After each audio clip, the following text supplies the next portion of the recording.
ہے؟ ہارون رشید کے زمانے میں ہارون رشید نے کہا آؤ تمہارا علم اتنا بلند ہے اے محمد ابن ادریس کہ میں تم کو تمہارے علم کی بنیاد پر قاضی بنا دیتا ہوں، اس شہر کا جج بنا دیتا ہوں، قاضی بنا دیتا ہوں۔ انہوں نے ہارون رشید سے کہہ دیا عہدہ قضا اپنے پاس رکھو، مجھے نہیں چاہیے، میں جج کی کرسی پر لات مارتا ہوں، مجھے نہیں بننا ہے جج۔ نہیں بنے۔ 5000 دینار، اور دینار سونے کا سکہ ہوتا تھا، کل بتایا تھا میں نے۔ 5000 دینار کی ایک تھیلی ہارون رشید نے محمد ابن ادریس کو دی کہ لو یہ میں تمہیں تحفے میں دے رہا ہوں، تم اپنے گھر کا حال صحیح کر لو، اپنی گرہستی صحیح کر لو، اپنا ٹوٹا پھوٹا مکان صحیح بنا لو، اپنے بیوی بچوں کی حالت صحیح کر لو، ان کو کپڑا اپنا بنا لو۔ محمد ابن ادریس نے خلیفہ کی طرف سے، بادشاہ کی طرف سے دیا ہوا یہ تحفہ بھی ٹھکرا دیا اور فرمایا نہیں چاہیے مجھے یہ تحفہ، اللہ تعالیٰ نے مجھے جو قوت و طاقت جو دی ہے اور مجھے جو حلال رزق دیا ہے وہ میرے لیے کافی ہے، چھوڑیے، نہیں چاہیے مجھے۔ خلیفہ اے ہارون رشید، تحفے انسان کو غلام بنا دیتے ہیں، تحفے انسان کو غلام بنا دیتے ہیں۔ اگر آج میں نے تمہارا یہ تحفہ قبول کر لیا تو ہم تمہارے احسان کے تلے دب جائیں گے اور پھر کبھی حق بات ہم نہیں کہہ پائیں گے۔ تحفے انسان کو غلام بنا دیتے ہیں، مجھے نہیں چاہیے تحفہ، نہیں لیا۔ یہی محمد ابن ادریس جب بیمار ہوتے ہیں، سنیے، یہی محمد ابن ادریس جب بیمار ہوتے ہیں، ان کی صاحبزادی رونے لگی، ہائے میرے ابو، ہائے میرے ابو کی طبیعت دیکھنے لگی کہ میرے ابو اب بچنے کے لائق نہیں رہے تو رونے لگی۔ کل تو میں نے ایک دوسرا واقعہ سنایا تھا، آج میں محمد ابن ادریس کا واقعہ سنا رہا ہوں۔ ان کی صاحبزادی جب رونے لگی تو انہوں نے اپنی بیٹی کو پکڑا اور کہا بیٹی کیوں روتی ہو، بیٹی کیوں رو رہی ہو؟ کہا ابو آپ کی طبیعت خراب ہے۔ کہا بیٹی یہ بستر میرا جس کونے میں لگا ہوا ہے یہی تم جانتی ہو کہ میں قرآن کی تلاوت کرتا ہوں، اور تمہیں معلوم ہے کہ میں نے اس کونے میں کتنے قرآن ختم کیے، کتنے قرآن میں نے پڑھے؟ اے میری بیٹی میں نے اب تک 4000 مرتبہ قرآن کریم کی تلاوت کی ہے، میں نے اسی بستر پر جہاں میں بیمار ہوں 4000 مرتبہ قرآن پڑھ چکا ہوں۔ کیا تمہیں امید ہے کہ میرا رب ان کثرت تلاوت قرآن کی وجہ سے مجھے عذاب دے گا؟ نہیں میری بیٹی، تمہیں مایوس ہونے کی ضرورت نہیں، میں عمل کا ایک اچھا خاصا ذخیرہ لے کے جا رہا ہوں، بس شرط یہ ہے کہ اللہ نے اسے قبول کر لیا ہو۔ میری بیٹی میں کوئی غلط جگہ نہیں جا رہا ہوں، دعا کرنا ہے تو یہ دعا کرو کہ اللہ تعالیٰ میرے باپ کی عبادتوں کو قبول فرما لے، میرے باپ کی تلاوت قرآن کو قبول فرما لے، میرے باپ کو اس کا اجر عطا فرمائے۔ آئے میری بیٹی میں 3rd کلاس سے 1st کلاس کی طرف جا رہا ہوں۔ یہ صورتحال ہے، یہ صورتحال۔ وہ موت سے ڈرتے نہیں تھے، موت سے ڈرتے نہیں تھے۔ یحییٰ ابن ایوب، یحییٰ ابن ایوب خراسان کے رہنے والے ہیں۔ وہ خراسان کے دروازے پر رات میں بیٹھ جاتے تھے اور پوری رات قبرستان کو دیکھتے رہتے تھے۔ اس شہر کے سامنے قبرستان کا دروازہ تھا، قبرستان کے دروازے پر بیٹھ کر وہ پوری رات قبرستان کو دیکھتے رہتے تھے۔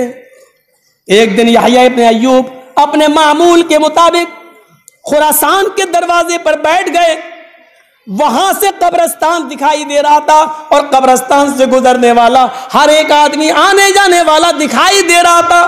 عشاء کی نماز تک تو لوگوں کا آنا جانا لگا رہتا تھا۔ یحییٰ ابن ایوب آدھی رات کے بعد اٹھتے ہیں اور قبرستان کے دروازے پر بیٹھ جاتے ہیں اور قبرستان کو دیکھنے لگتے ہیں۔ انہوں نے دیکھا، روزانہ دیکھتے تھے، آج بھی بیٹھ گئے، لیکن آج ایک عجیب منظر سامنے آیا۔ آج وہ دیکھتے ہیں ایک شخص قبرستان کے اندر داخل ہوتا ہے، ایک شخص قبرستان کے اندر داخل ہوتا ہے، وہ ایک شخص قبرستان کے اندر داخل ہوتا ہے اور اس نے اپنے پورے چہرے کو چھپا رکھا ہے اور کمبل سے اس نے اپنے جسم پر کمبل کو اوڑھ رکھا ہے. وہ داخل ہوتا ہے.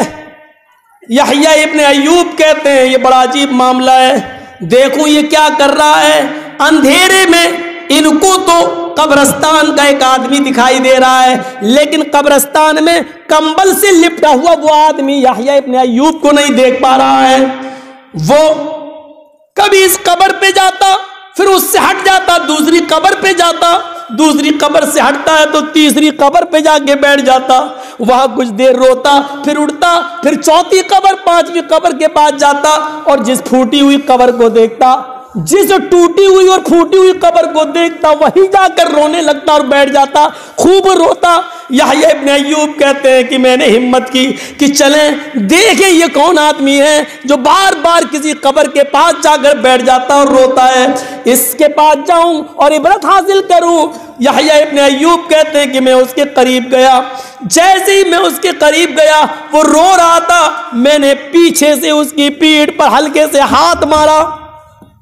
اس نے پیچھے مڑ کے جب مجھے دیکھا تو میں اس کو پہچان گیا. یہ میرے بچپن کا یہ ابھی بھی میرا دوست ہے, یہ کوئی اور نہیں, یہ سعدون ہے. سعدون. تعجب تو یہ کتنی گہری دوستی ہونے کے باوجود سعدون کے بارے میں یحییٰ نہیں جانتے تھے, اور یحییٰ ابن ایوب کے بارے میں سعدون کو معلوم نہیں تھا کہ یہ رات میں یہ کرتے ہیں, اور سعدون کو یہ نہیں معلوم تھا کہ یہ روزانہ دروازے پر بیٹھ جاتے ہیں. میرے بھائیوں, حضرت سعدون نے جب پیچھے مڑ کے دیکھا تو میرا دوست یحییٰ ابن ایوب, سعدون روتے ہوئے کہتے ہیں آئے یحییٰ, اس دن ہمارا کیا ہوگا جب نام اعمال ہمیں ہمارے ہاتھ میں دیے جائیں گے.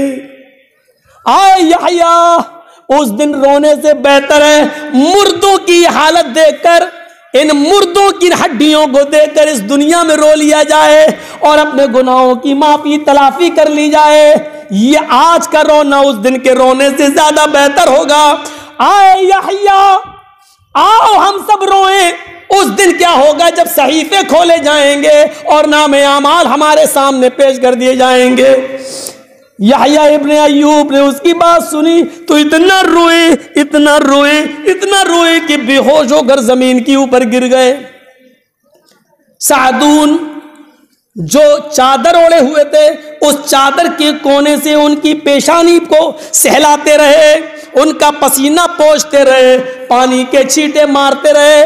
تھوڑی دیر کے بعد یحییٰ ابن ایوب کو ہوش آیا تو حضرت سعدون کہتے اے یحییٰ, آج اگر تم مر جاتے, اے یحییٰ آج رو کر ان مردوں کی کنڈیشن کو دیکھ کر اپنی موت کو یاد کر کے آج اگر تمہیں موت آ جاتی تو اللہ کی قسم تم سے زیادہ خوش نصیب کوئی نہیں ہوتا, اللہ کی قسم تم سے زیادہ خوش نصیب کوئی نہیں ہوتا. اے یحییٰ تم زندہ کیوں ہو, بے ہوش ہوئے تھے تو مرے کیوں نہیں, کاش آج تمہیں موت آ جاتی تو تم سے زیادہ خوش نصیب کوئی نہیں ہوتا. میرے پیارے ساتھیوں, اس طریقے سے لوگ اپنے مرنے, گلنے اور سڑنے کو یاد رکھا کرتے تھے اور اس طریقے سے اپنی موت کو یاد کیا کرتے تھے. ہمارے پاس کیا ابھی یہاں سے جائیں گے ہنستے ہوئے جائیں گے, کھلکھلاتے ہوئے جائیں گے, ایک دوسرے کو گالیاں دیتے ہوئے جائیں گے, اور آج جو سن رہے ہیں کل ہمارے دماغوں میں نہیں ہوگا کہ ہم نے تمہیں جو عمر دی تم نے اس کو کہاں گوایا. بتاؤ 1 سال سے لے کے 80 سال تک زندہ رہے, یہ عمر کہاں گوائی. وان شبابی فیما بلا, جوانی دی وہ تم نے کہاں خرچ کی. وان مالی, مال دیا اس کے بارے میں 2 سوال. مال دیا ہے کمایا کہاں سے, دوسرا سوال خرچ کہاں کیا. عمر کے بارے میں 1 سوال, پھر جوانی کے بارے میں 1 سوال, تیسرا سوال مال کے بارے میں. لیکن مال کے بارے میں سوال تو تیسرا ہے, لیکن اس کے 2 شق ہیں, اور 2 شق کیا ہیں. پہلے یہ بتاؤ کمایا کہاں سے, اور جب اس کا جواب دے دیا کہ کمایا اچھے حلال طریقے سے, اب یہ بتاؤ خرچ کہاں کیا. یہ 2 شق ہے, تو مال کے تعلق سے, اور چوتھا سوال علم کے تعلق سے. جتنا علم دیا تھا عمل کتنا کیا, دوسروں تک کتنا پہنچایا, یہ سوال ہوگا. یوتا بجہنم یومئذ لہا سبعون الف زمام، قیامت کے دن حساب و کتاب ہو جائے گا، جہنم کھینچ کر لائی جائے گی۔ اور سنو جہنم کا منظر، جہنم کھینچ کر لائی جائے گی۔ یوتا بجہنم یومئذ لہا سبعون الف زمام، جہنم کو فرشتے کھینچ کر لائیں گے، جہنم کے اندر 70,000 لگامیں ہوں گی۔ لگام جانتے ہیں نا، گھوڑے کو ناک میں نکیل ڈال دی جاتی ہے، لگام پہنا دیتے ہیں گھوڑے کو، وہ لگام، اس سے گھوڑا ایسے کھینچا جاتا ہے، لگام۔ جہنم کو کے اندر کتنی لگامیں ہوں گی؟ 70,000، اور ہر ایک لگام کو کتنے فرشتے کھینچیں گے؟ 70,000 ملک یجرونہا، ایک لگام کو 70,000 فرشتے پکڑے ہوئے ہوں گے۔ لگامیں کتنی ہوں گی؟ 70,000، اور ہر ایک لگام کو کتنے فرشتے پکڑے ہوں گے؟ 70,000۔ تو کتنے ہو گئے؟ لگامیں 70,000 اور ایک لگام کو 70,000 فرشتے پکڑ کے کھینچیں گے، تو 70,000 لگاموں کو کتنے فرشتے پکڑ کے کھینچ رہے ہوں گے؟ کیلکولیٹر میں جوڑ کے دیکھ لینا، اتنا کافی ہے، ہم نے جتنا بتا دیا۔ ایک لگام کو 70,000 فرشتے پکڑ کے کھینچیں گے تو 70,000 لگاموں کو تقریباً 9 ارب۔ میرے بھائیوں، اتنے فرشتے پکڑ کے جب کھینچ کے لائیں گے جہنم کو، جب جہنم کھینچ کر لائی جائے گی، پکار پکار کے کہے گی وکلت بثلاث، 3 لوگوں پر میں مسلط کی گئی ہوں، 3 لوگوں کو میرے اندر ڈالو، 3 لوگوں کو میرے اندر ڈالو۔ جہنم میں بہت قسم کے گناہ گار ڈالے جائیں گے، لیکن 3 قسم کے گناہ گاروں کو جہنم خود مانگے گی۔ وہ 3 کون ہوں گے؟ سنو، اینڈرائڈ موبائل چلانے والوں سنو، ٹچ والے موبائل چلانے والوں سنو، مولانا جرجیز کی سیلفی لینے والوں سنو، جہنم پکار کے کہے گی 3 قسم کے لوگوں کو میرے اندر ڈالو۔ پہلا کون؟ حقوق الوالدین۔ آئے اللہ، جو دنیا میں اپنے ماں باپ کو رلاتا تھا، اپنے ماں باپ کو ستاتا تھا، اپنے ماں باپ کا جینا حرام کر رکھا تھا، جس نے اپنے دل و دماغ اور اپنے ہاتھوں پیروں اور اپنی زبان سے اپنے ماں اور اپنے بوڑھے باپ کو ستایا اور اپنے بوڑھے ماں باپ کی نافرمانی کی، اے اللہ تو اس کو سب سے پہلے میرے پیٹ کے اندر ڈال، میرے اندر ڈال۔ ماں باپ کو ستانے والے، اس کو جہنم خود مانگے گی۔ اور دوسرا کون؟ وشیخ زان، بڑھاپے میں جس نے زنا کیا ہو، بوڑھا آدمی جس نے بڑھاپے کے اندر زنا کیا ہو۔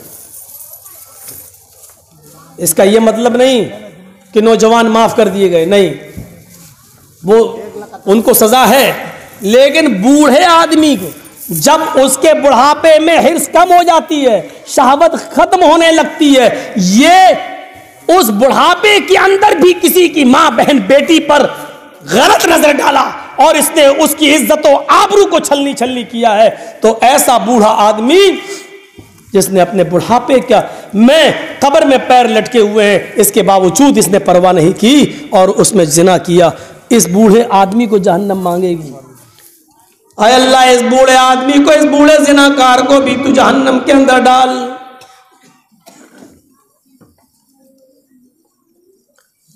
ماں باپ کا نافرمان ایک، اور بوڑھا آدمی بڑھاپے میں زناکار، زنا کرنے والا 2، اور تیسرا المصورون،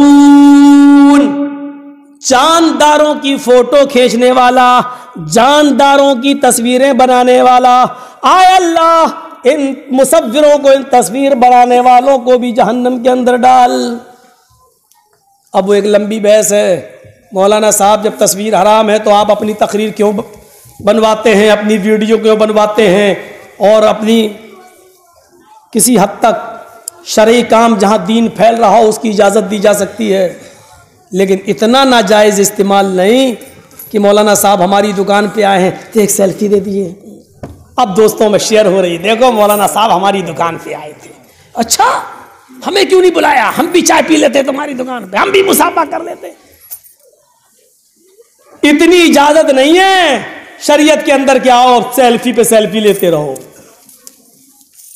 فوٹو پہ فوٹو کھینچتے رہو، چاہے وہ موبائل ہی کا کیوں نہ ہو، لیکن شریعت کسی چیز کی اتنی فراوانی کی اجازت نہیں دیتی کہ اتنا ناجائز استعمال کریں۔ آپ شادی ہو رہی ہے، سب دولہا دلہن، دولہا تو سہرا لٹکائے ہوئے ہے، اس کا تو تھوتھڑا دکھ نہیں رہا، عورت کا گھونگھٹ اتار کے اسماعیل مسکرا، اس کا فوٹو کھینچا جا رہا، شیئر ہو رہا، دیکھو صاحب یہ فلانے کی بہو، یہ فلانے کی بیٹی، یہ فلانے کی بیوی، نکاح ہو رہا ہے، وہاں ویڈیو بن رہی، صاحب موبائل میں ویڈیو بنا، مولانا صاحب نکاح پڑھا رہے ہیں، وہاں دولہا کی ویڈیو بن رہی ہے۔ اتنی اجازت نہیں ہے شریعت میں، اتنی، وہ مجھے معلوم ہے کہ ماننا تو ہے نہیں آپ کو، لیکن ہمیں بولنا پڑ رہا ہے، اتنی اجازت نہیں۔ اس کورونا نے بڑے بڑے امیروں کی شادیاں سنجیدگی سے کروا دی ہیں۔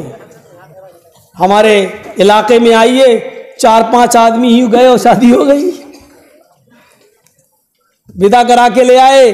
مولانا جرجیس 20 سال سے بول بول کر تھک گئے، نہیں مانی، چائنا نے ایک ہلکا سا وائرس بھیجا، مان لی، ایک ہلکا سا وائرس آیا، آ گئے شریعت پر، آ گئے سب، یہ کر لو، اور جن کتنے لوگوں نے کر لی، اور جو بھی آیا میرے پاس مولانا فلاں نے کہا ٹھیک کرو، جلدی کرو جلدی کرو، اچھا ہے جتنا جلدی ہو جائے، نہ کھانا نہ پینا، نہ چوروں کا پتہ، نہ ڈکیتوں کا پتہ، نہ لڈیروں کا پتہ، ہو گئی شادی، چلو۔ اور ویسے دولہا مہندی لگا رہا ہے، ہلدی ملی جا رہی ہے، لڑکی کے گھر والے لڑکیاں ہی آ رہی ہیں، ابٹنا مل رہی ہیں، مہندی لگائی جا رہی، کاجل سرما پتہ نہیں کیا کیا، اچھے خاصے دولہا کو ہی دلہن بنا دیا۔ تصور کر رہے ہیں آپ، تو اتنی ویڈیو کی اجازت نہیں ہے، اتنی۔ اللہ کے نبی صلی اللہ علیہ وسلم فرماتے ہیں جہنم کا حال، جب میں نے جہنم کو دیکھا، لوگوں جب میں جہنم کو دیکھ کر آیا، میں تمہیں اس کا حال بتا نہیں سکتا کہ وہ جہنم کتنی خطرناک ہے، بس اتنی سن لو اس کی ڈینجر، اس کی کتنی ڈینجر ہے، کتنی خطرناک ہے، اس کا ایک اشارہ بتا دیا، لو تعلمون ما اعلم لذهبتم قلیلا ولبقیتم کثیرا۔ جہنم اتنی خطرناک ہے، اگر اس کے بارے میں جو میں جانتا ہوں اگر تمہیں بتا دوں، جو میں دیکھ کر آیا ہوں اگر میں تمہیں بتا دوں، اللہ کے نبی کہتے ہیں جو میں جانتا ہوں اگر وہ میں تمہیں بتا دوں، لَذَحِبْتُمْ قَلِيلًا وَلَبَقَيْتُمْ كَثِيرًا، تو تم ہنسنا چھوڑ دو گے اور روتے روتے اپنی زندگی ختم کر لو گے، دنیا میں تمہیں ہنسی نہیں آئے گی۔ لَذَحِبْتُمْ قَلِيلًا، تم ہنسو گے کم، وَلَبَقَيْتُمْ كَثِيرًا، اور روگے زیادہ۔ صحابہ کرام نے جب یہ سنا تو ان کی ناک سے آوازیں نکلنے لگی، اتنا روئے کہ رونے کی آواز ان کی ناک سے ٹکرانے لگی، یعنی وہ ناک سے رونے لگے، ناک سے کر کر کے، مطلب جو ناک سے یعنی منہ سے آواز کم نکل رہی ہو اور ناک سے زیادہ نکل رہی ہو، اس طریقے سے رونے لگے۔ اتت السماء وحق لها ان تئت، آسمان پر اتنے فرشتے کہ ان فرشتوں کے بوجھ سے آسمان چرمرا رہا ہے، جیسے موٹا آدمی آپ کی چارپائی پر بیٹھ جائے تو بولنے لگتی نا، چر لگتا ہے یہ ٹوٹی، یہ گئی۔ تو آسمان پر اتنے فرشتے، ان فرشتوں کے بوجھ سے آسمان چرمرا رہا ہے، آسمان آوازیں کر رہا ہے، اور اس کے لیے زیادہ مناسب ہے آسمان کے لیے کہ وہ آوازیں کرے۔ ما فیہا موضع اربع اصابع، 4 انگلی کے برابر ایسی جگہ آسمان پہ خالی نہیں ہے۔ 4 انگلی کے برابر آسمان پر کوئی جگہ ایسی خالی نہیں ہے جہاں فرشتے نے سر سجدے میں نہ رکھا ہو۔ سر سجدے میں کون؟ فرشتے۔ اللہ کے نبی فرماتے ہیں اس کی عبادت کرنے والے فرشتے اتنے، آسمان فرشتوں کے سجدوں سے پٹا پڑا ہے۔ لو تعلمون ما اعلم، لوگو میں تمہیں جہنم کی جانکاری اگر بتا دوں، جو میں جانتا ہوں تمہیں دے دوں، تو تم اتنا روگے، ہنسنا بھول جاؤ گے، اور روتے روتے اپنی زندگی ختم کر لو گے، اور روتے روتے زندگی نہیں۔ وما تلذذتم بالنساء، اپنی نئی نویلی بیویوں کو چھوڑ دو گے، عورتوں سے الگ ہو جاؤ گے، دوسروں کی بہن بیٹیوں کے پیچھے پھرنا تو دور، اپنی حلال بیویوں کو بھی چھوڑ بیٹھو گے۔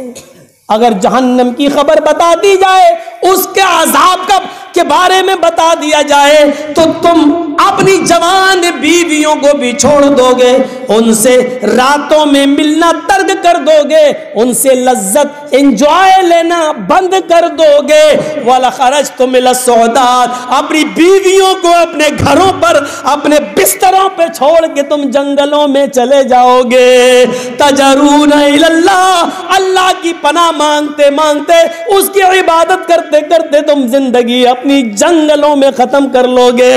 اگر میں تمہیں جہنم کے بارے میں بتا دوں جو میں جانتا ہوں، تو تم کیا کرو گے؟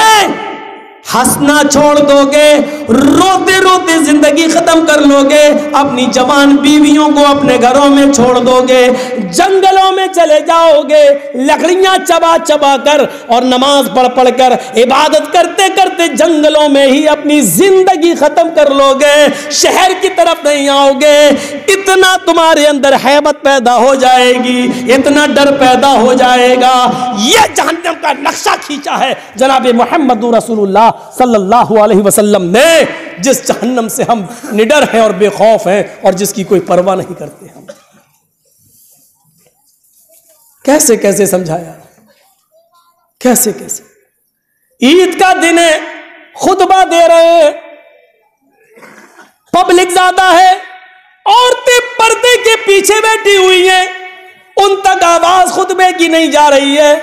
مردوں میں خطبہ دیا، اس کے بعد آپ عید کے ہی دن پھر عورتوں میں گئے، وہاں جا کر آپ نے خطبہ دیا، پردے کی اوٹ سے آپ نے خطبہ دیا۔ ان لیڈیز میں آپ نے کہا یا معاشر النساء تصدقن فإنی اریدکن اکثر اہل النار، آئے عورتوں کی جماعت، آئے لیڈیز، آئے خواتین، صدقہ کرو، اللہ کی راہ میں خرچ کرو، جو بھی تمہارے پاس ہو تم اللہ کی راہ میں لٹاؤ، اللہ کی راہ میں دو۔ فإنی اریدکن اکثر اہل النار، جب مجھے جہنم دکھائی دی تو میں نے جہنم میں سب سے زیادہ تمہیں جلتے ہوئے دیکھا۔ اے عورتوں، میں نے جہنم میں سب سے زیادہ تمہاری تعداد دیکھی۔ ایک عورت بول پڑی، اے اللہ کے رسول، عورتوں کو جہنم میں سب سے زیادہ کیوں دے گا؟ عورتوں کو وہ کون سی چیز ہے جو جہنم میں لے گئی؟ قل وبما یا رسول اللہ، کچھ تو وجہ ہوگی، کوئی تو وجہ ہوگی۔ عورتوں نے ایسا کیا کیا جس کی وجہ سے وہ جہنم میں سب سے زیادہ جلتی ہوئی دکھائی دی؟ آپ نے فرمایا ہاں، انہوں نے 2 بڑے کام کیے۔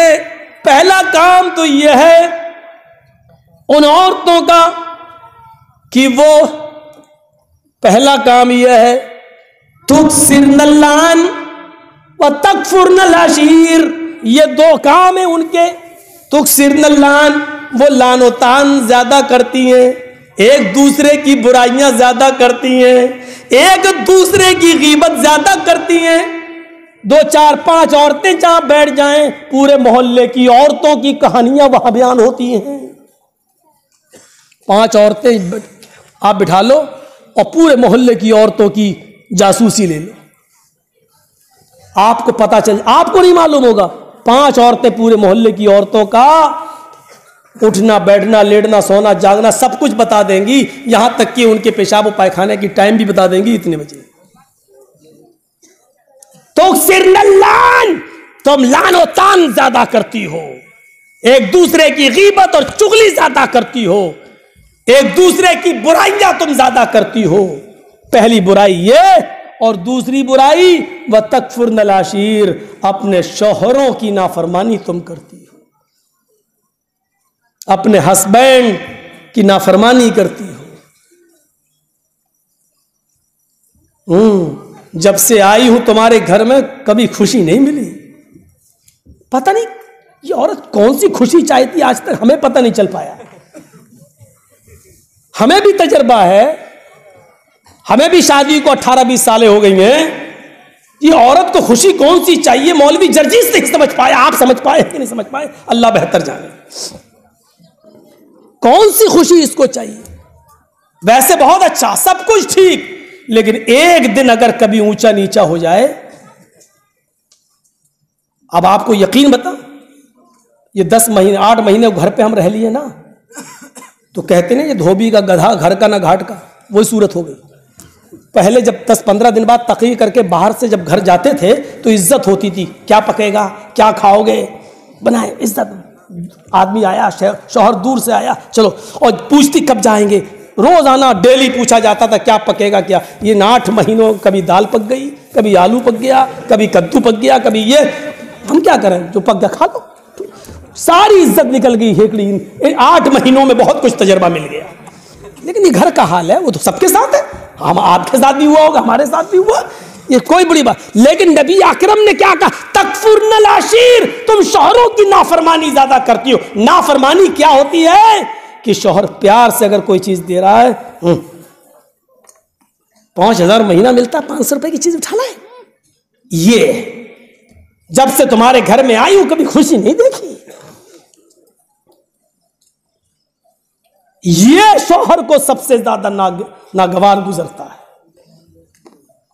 سب سے زیادہ برا اس کو اس وقت لگتا ہے شوہر کو جب کوئی یہ کہہ دے کہ جب سے آئی ہوں تب سے کوئی خوشی نہیں ملی. اور یہ کہتی کبھی کبھی کہا جاتا ہے, کبھی کبھی. جبکہ عورتوں کے اتنے حقوق میں نے بتائے کہ اگر کسی کا شوہر اپنی بیوی اور اپنے بچے کو کا پورا خرچ اپنی بیوی کو نہیں دیتا تو اللہ کے رسول صلی اللہ علیہ وسلم نے ابو سفیان کی بیوی ہندا کو اجازت دی تھی کہ ان کو کھانا آنا کھلانے میں لگ گیا. اور کھانا آنا جب کھلایا تو میرے محلے میں جو مسجد تھی اس مسجد میں عشاء کی نماز ہماری نکل گئی. اب سنیے گا, یہاں عبداللہ قواریری کہتے ہیں کہ عشاء کی نماز تو میری نکل گئی. میں مہمانوں کو کھانا کھلانے کے بعد جب عشاء کی نماز پڑھنے گیا تو میں نے دیکھا کہ عشاء کی جماعت ہو چکی. میں دوسرے محلے میں گیا, شاید وہاں مجھے جماعت مل جائے. جماعت کی پرواہ دیکھیے, جماعت کی ہرس دیکھیے, لالچ دیکھیے. تو دوسرے محلے میں بھی جماعت نکل چکی. میں نے سوچا کہ بغل میں ایک اور محلہ ہے, وہاں تھوڑی سی دیر سے لوگ عشاء کی نماز پڑھتے ہیں, میں وہاں جاؤں. لیکن جب تک میں وہاں پہنچا تو ادھر بھی جماعت نکل چکی تھی.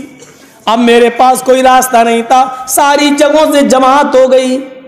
میں نے اللہ کے نبی صلی اللہ علیہ وسلم کو یہ فرماتے ہوئے حدیث میں یہ پڑھا ہے, نبی اکرم کا یہ فرمان پڑھا ہے کہ جماعت سے نماز پڑھنے کا ثواب اکیلے نماز پڑھنے سے 27 گنا زیادہ ہے. ایک حدیث میں 25, ایک حدیث میں 27 گنا زیادہ ہے. عبداللہ قواریری کہتے ہیں میں نے عشاء کی نماز کو اپنے گھر آنے کے بعد 27 مرتبہ پڑھا. کتنی بار؟ 27. عشاء کی نماز کتنی ہوتی؟ 4 رکعت. میں نے کتنی بار پڑھا؟ 4, پھر 4, پھر 4, پھر 4, پھر 4, 27 بار پڑھا. پڑھنا تو ایک ہی بار چاہیے, لیکن 27 بار اس لیے پڑھا تاکہ 27 گنا ثواب یعنی جماعت کے برابر میں ثواب پا جاؤں۔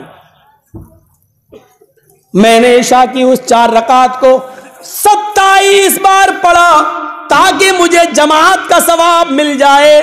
میں 27 مرتبہ نماز پڑھنے کے بعد جب میں بستر پر سونے کے لیے گیا اور گہری نیند میں سو گیا تو میں نے خواب میں دیکھا، خواب میں ایک بزرگ پکارنے والے پکار رہے ہیں، کہہ رہے ہیں میں گھوڑا دوڑا رہا ہوں اور کچھ بزرگوں کی جماعت گھوڑے سے آگے نکلی ہوئی ہے۔ میں نے خواب میں دیکھا کہ کچھ گھوڑے ہم سے آگے نکلے ہوئے ہیں، میں اپنے گھوڑے کو چابک مارتا، کوڑا مارتا اور تیز دوڑاتا، لیکن میرا گھوڑا ان گھڑ سواروں کے پاس نہیں جا پا رہا ہے۔ میں اور مارتا، میرا گھوڑا سارے گھوڑوں میں سب سے اچھا، لیکن ان سے پیچھے میں بار بار گھوڑے کو مارتا، گھوڑا دوڑتا لیکن وہاں تک نہیں پہنچ پا رہا ہے۔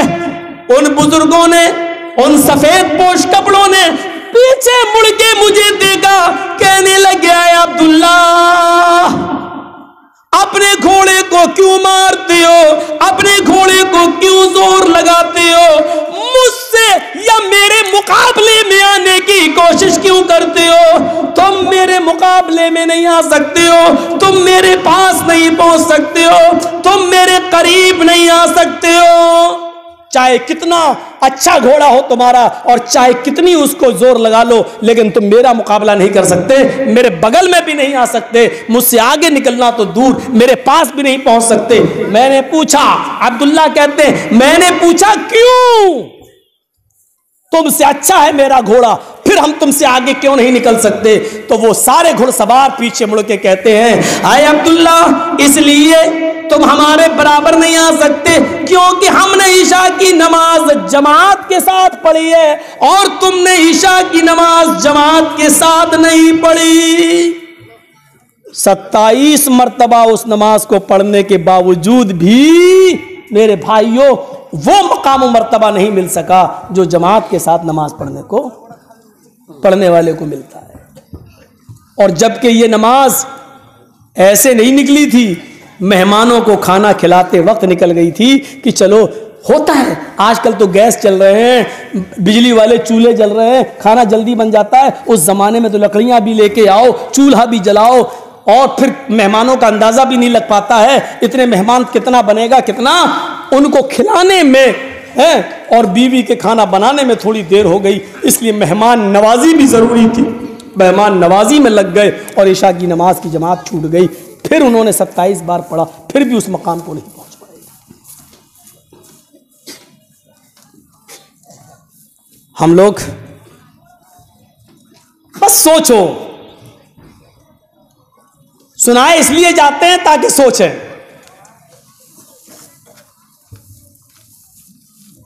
چلو ایسا کرتے ہیں، آج اس کو دوہری کر دیتے ہیں، اس کو 2 تہہ کر دیتے ہیں۔ اللہ کے رسول نماز عشاء کے بعد آئے، عشاء کی نماز بہت دیر سے ہوتی تھی، عشاء کی نماز کے بعد آئے اور آپ نے اس دری پر آپ نے آرام فرمایا۔ اب وہ دوہری ہو گئی، ایک گہری ہوتی تھی روزانہ، آج حضرت عائشہ نے اس کی 2 تہہ کر دی، اور جب 2 تہہ کی تو تھوڑا سا وہ نرم ہو گئی۔ اللہ کے رسول جب اس پہ لیٹے تو اتنی اچھی نیند آئی کہ آپ اس دن تہجد کی نماز اس رات میں نہیں پڑھ سکے، سو گئے، نہیں آنکھ کھلی۔ اور جب آنکھ کھلی تو حضرت بلال فجر کی اذان دے رہے تھے، وضو بنایا، جلدی سے مسجد میں گئے، فجر کی نماز پڑھائی، گھر کے اندر لوٹ کر آئے، کہا عائشہ، کہا جی کیا ہوا؟ آج کیا ہوا؟ میں تہجد میں نہیں اٹھ پایا۔ کہا کہ تھکے ہوئے ہوں گے، نیند اچھی آ گئی ہوگی آپ کو۔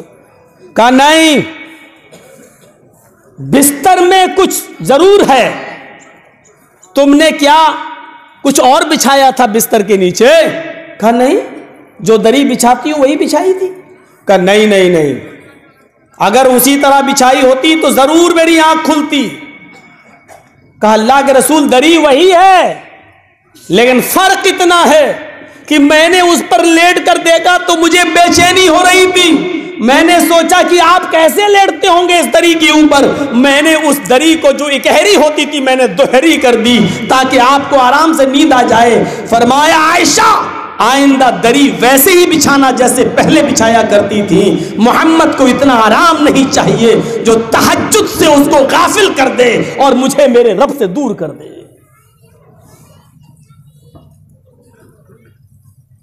اس واقعے کی روشنی میں آپ تو چھوڑو, ہم جیسے مولوی بھی پورے نہیں اتر پائیں گے. ہم لوگوں کو بھی آرام کے لیے اچھا روم چاہیے, تقریر کے لیے شرط چاہیے کہ بیڈ اچھا ہونا چاہیے, یا کسی اے سی ہوٹل چاہیے, اور بیچارے جلسہ کرانے والوں کو ہماری ڈیمانڈ اور ہماری فریادیں پوری کرنا پڑیں گی. میرا کہنے کا مقصد یہ ہے کہ ہم اپنے اوپر ڈھال کر کہہ رہے ہیں یہ عام عادتیں ہو گئی ہیں لوگوں کی. میں تو تم لوگوں کے بیچ میں برابر رہا, آج اتنا غور سے ہمیں کیوں دیکھ رہے ہو؟ اللہ کے رسول نے پوچھا تو صحابی نے کہا اللہ کے رسول میں دیکھ رہا ہوں کہ آپ کی عمر ابھی اتنی ہوئی نہیں جتنے آپ لگ رہے ہیں. آپ کی عمر ابھی اتنی نہیں ہے کہ آپ کے سر کے سارے بال سفید ہو جائیں, داڑھی کے سارے بال سفید ہو جائیں, آپ کے چہرے پر بڑھاپے کی جھریاں دکھائی دینے لگیں. میں دیکھ رہا ہوں کہ قبل از وقت آپ کے چہرے پر بڑھاپا ہے. آپ کی عمر تو اتنی نہیں ہے,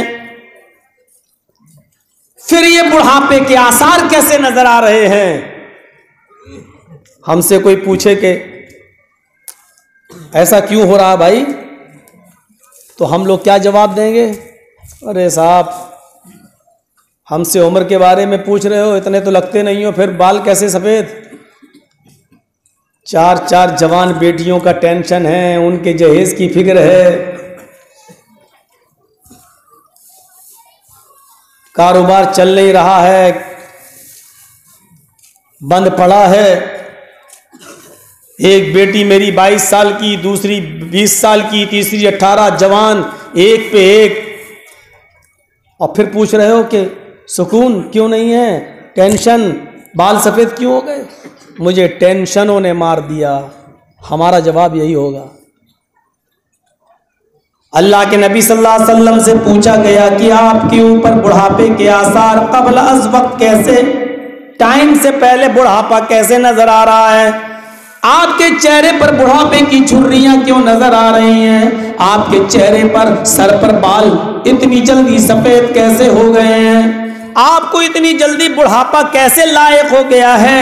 امام کائنات کا جواب سنو. فرمایا میرے ساتھیوں, مجھے سورہ دہر نے, مجھے سورہ ملک نے, مجھے سورہ حاقہ نے, مجھے سورہ نبا نے, مجھے سورہ قیامہ نے بوڑھا کر دیا ہے.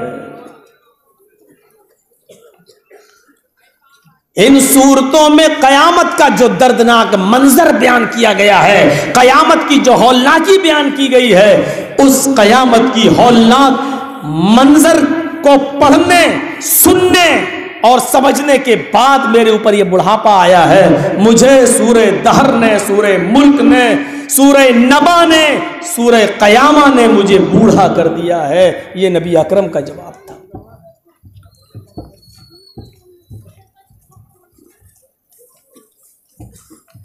آسمان پر بادل آنے لگتے ہیں, بارش کے آثار نظر آتے ہیں, ہوا تھوڑی سی تیز ہوتی ہے. امام کائنات اپنے کمرے سے نکلتے, اپنے حجرے سے نکلتے, سیدھے مسجد کی طرف بھاگتے, سجدے میں گر جاتے, رب العالمین سے دعا مانگتے. الہ العالمین, پہلے زمانے کی امتوں پر یہ بادلوں نے پتھروں کی بارش برسا کر انہیں ہلاک کر دیا.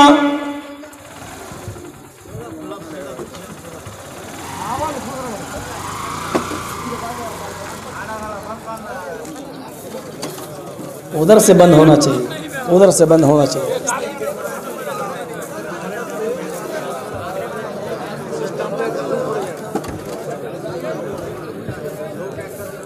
اب تھوڑا سا توجہ دیجیے. بارش کے تھوڑے سے آثار نظر آتے, ہوا میں تھوڑی سی تیزی بڑھتی, نبی اکرم اپنے گھر سے نکلتے, مسجد کی طرف چلے جاتے, سجدے میں سر رکھ دیتے, الہ العالمین اس بارش کو رحمت کی بارش بنا دینا, اس آسمان پر گرجنے والے بادلوں کو رحمت بنا دینا, الہ العالمین پہلے زمانے کی امتوں پر ان بادلوں نے آگ کی بارش کی ہے, پتھروں کی بارش کی ہے, ہلاک ہوئے ہیں. اے اللہ یا آسمان پر گرجنے والے بادل کہیں اپنے ساتھ پتھروں کو نہ لائے ہوں, آگ کو نہ لائے ہوں. میرے بھائیوں ہم کتنے اطمینان کی سانس لے کر سوتے ہیں, ہمیں کتنی اطمینان کی نیند آ جاتی ہے. یہاں بارش کے تھوڑے سے آثار نظر آئے, ہلکی سی ہوا میں تیزی آئی, امام کائنات مسجد کی طرف بھاگ رہے ہیں. اے اللہ تیز و تند آندھیوں سے تو نے قوم عاد کو برباد کیا, تیز و تند آندھیوں سے تو نے قوم سمود پر عذاب نازل کیا. اے اللہ اس تیز ہوا کو آندھی میں تبدیل نہ کرنا. اے اللہ کہیں امت محمدیہ کے لیے عذاب ثابت نہ ہو جائے. یہ فکر ہوتی تھی امام کائنات کو, جناب محمد رسول اللہ صلی اللہ علیہ وسلم کو. بارش ابھی ہوئی نہیں, ہوا میں تھوڑی سی تیزی دیکھی اور آپ مسجد کی طرف چلے گئے. اس سے اندازہ لگائیے فکر آخرت.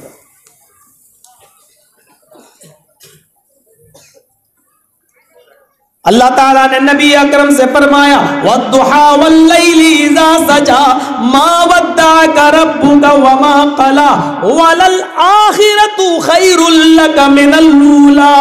قسم ضحیٰ ناشتے کے وقت کی, وَاللَّيْلِ إِذَا سَجَىٰ اور قسم اس رات کی جب وہ پوری طرح اندھیرے میں بدل جائے, پوری طریقے سے اندھیرے میں چھا جائے. مَا وَدَّعَكَ رَبُّكَ وَمَا قَلَىٰ. اے محمد صلی اللہ علیہ وسلم تمہارا رب تم کو نہ تو چھوڑا ہے نہ تم سے ناراض ہوا ہے. وَلَلْآخِرَةُ خَيْرٌ لَكَ مِنَ الْأُولَىٰ. اے محمد صلی اللہ علیہ وسلم آپ کے لیے آخرت کی زندگی دنیا کی زندگی سے بہتر ہے. آخرت کی زندگی سے دنیا کی زندگی بہتر, دنیا کی زندگی سے آخرت کی زندگی بہتر ہے. اے محمد صلی اللہ علیہ وسلم دنیا کی زندگی پر زیادہ توجہ مت دینا, آخرت کی زندگی دنیا کی زندگی سے بہتر ہے.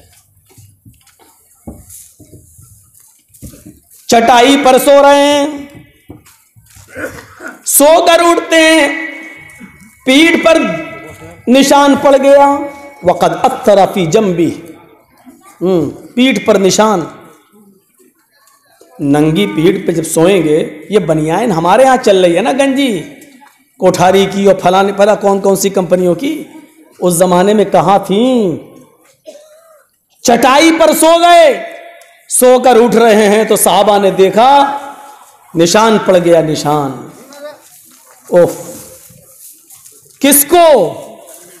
محمد رسول اللہ کو. چٹائی پر سو رہے ہیں, سو کے اٹھ رہے ہیں, نشان بھی پڑ رہا ہے, پھر بھی ہمارے بہت سے مسلمان بھائی انسان ماننے کے لیے تیار نہیں ہیں. تعجب ہے. سو کر اٹھے, نشان پڑ گیا. عبداللہ ابن مسعود رضی اللہ تعالیٰ عنہ کی نظر نبی اکرم کے جسم پر پڑتے ہوئے نشان پر پڑی تو جانتے ہو کیا کہا؟ آخرت سے کیسے جوڑا امام کائنات نے. اے اللہ کے نبی دیکھیں دیکھیں پلٹے, یہ نشان. یہ یہود و نصارہ تو نرم گرم بستر پر سوئیں, یہ یہودی اور عیسائی تو نرم و ملائم بستر پر سوئیں, نرم گرم گدوں پر سوئیں, عیش و آرام کے ساتھ سوئیں, اور ہمارے نبی محمد رسول اللہ چٹائی پر سوئیں. اے اللہ کے نبی یہ نہیں ہو سکتا ہے. آپ نے کہا اچھا تو کیا ہوگا؟ کہنے لگے لَوِ اتَّخَذْنَا لَكَ وِطَاءً, ہم آپ کے لیے نرم گرم بستر بناتے ہیں, نرم گرم گدا لگاتے ہیں, نرم گرم صوفے کا انتظام کرتے ہیں, ہم آپ کے لیے بہترین بستر کا انتظام کرتے ہیں. امام کائنات کے دلا نہیں, واللہ اللہ کی قسم میں تمہیں اپنے لیے نرم گرم بستر کا انتظام نہیں کرنے دوں گا، اللہ کی قسم میں اپنے لیے تم کو صوفے کا نرم گرم بستر کا انتظام کرنے کی اجازت نہیں دوں گا۔ پھر آپ نے فرمایا اے عبداللہ مالی وللدنیا، ارے دنیا میں ہمیں رہنا ہی کتنا ہے، یہ دنیا کی حیثیت ہے ہی کیا ہے، اس دنیا میں مجھے رہنا ہی کتنا ہے، مانا فی الدنیا الا کراکب استظل تحت شجرہ، اس دنیا میں ہم تو اس مسافر کی طرح ہیں جو ایک دور سے آیا، چلتا ہوا آیا، ٹہلتا ہوا آیا، سفر کرتے ہوئے آیا، تھک گیا اور ایک درخت کے سائے میں، ایک درخت کی چھایا میں آ کر آرام کرنے کے لیے بیٹھ گیا، تھوڑی دیر لیٹا اور پھر آگے بڑھ گیا۔ میں بھی اس دنیا میں چند دنوں کے لیے آیا ہوں، میں اس دنیا میں ہمیشہ نہیں رہوں گا، آیا ہوں چند دن گزاروں گا اور اس دنیا سے چل بسوں گا۔ ایک دوسری حدیث میں آتا ہے آپ نے یہ جملے حضرت عمر فاروق سے کہے تھے، یہ یہود و نصارہ کے لیے نرم گرم بستر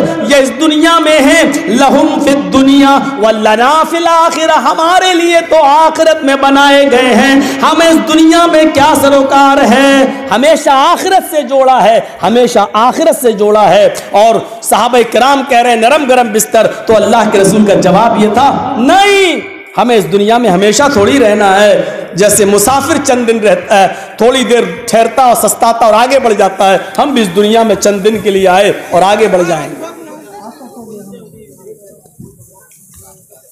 اب تو برداشت سے باہر ہو گیا بھائی، کسی بھی چیز کی ایک سیما ہوتی ہے بھائی، چاہے پیدل ہی نکلے لیکن نکل تو میرے سامنے سے رہے نا۔